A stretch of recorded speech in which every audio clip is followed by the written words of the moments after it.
आपले big बॉसचे winner सूरजदादा Chavan यांच्या लग्नाला अंकिताताई का आल्या नव्हत्या, आज तुम्हाला हेच सांगणार आहे मी.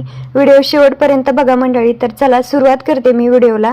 आज काय स्वयंपाक बनवायचा नव्हता, तर म्हणलं भांडी घासत घासत तुमच्याशी थोड्याशा गप्पा माराव्या. तुमच्या, माझ्या आणि सगळ्या महाराष्ट्राच्या मनात एकच प्रश्न होता बरं का, की एवढी सगळी तयारी करून सुद्धा अंकिताताई का सूरजदादाच्या लग्नाला आलेल्या नव्हत्या. तर मी आज सांगते तुम्हाला का आल्या नव्हत्या त्या. मला पण असं वाटत होतं की सूरजदादाचं केळवण झालं, शॉपिंग झाली, सगळ्याला अंकिताताईंनी मदत केली आणि लग्नाला का आल्या नव्हत्या. मग मला नंतर कळालं की लग्नाला का आल्या नव्हत्या आणि तेच आज मी तुम्हाला सांगणार आहे. ज्या दिवशी आपल्या सूरजदादाचं लग्न होतं त्याच दिवशी अंकिताताईच्या कोणत्या तरी फॅमिली मेंबरचं लग्न होतं बरं का. त्याच लग्नाला जाणार होत्या अंकिताताई. आणि हीच गोष्ट आपल्या सूरजदादाला अंकिताताईंनी अगोदरच सांगितली होती की माझं काही लग्नाला येणं होणार नाही. आणि आपल्या सूरजदादांनी पण समजून घेतलं बरं का. आणि ह्याच गोष्टीवरून अंकिताताईला खूप सारं ट्रोल केलं गेलं.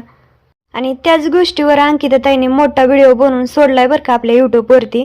पण बघा, आणि सगळ्याच्या मनातला प्रश्न दूर होईल तो व्हिडिओ बघितल्याच्या नंतर.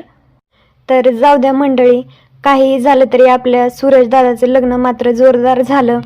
सगळ्या सेलिब्रिटींनी त्याला 4 चांद लावले बरं का, सगळ्यांनी येऊन तिथे. आणि आपल्या मनात अजून एक प्रश्न असणारच आहे, माझ्या तर आहे बरं का, की एवढा मोठा रील स्टार असून सूरजदादांनी त्याच मुलीसोबत का लग्न केलं. हे मला माहिती आहे बरं का, आणि उद्याच्या व्हिडिओमध्ये मी नक्की सांगेन की का लग्न केलं. तर जाऊ द्या मंडळी, तुमच्याशी बोलत बोलत माझी भांडी झाली घासायची. आणि आमचं बायकाचं कसं असतंय माहिती का, की किती पण भांडी असली घासली आणि किचन वाटा आणि गॅस नाही घासला तर आम्हाला भांडी घासल्यासारखीच वाटत नाही.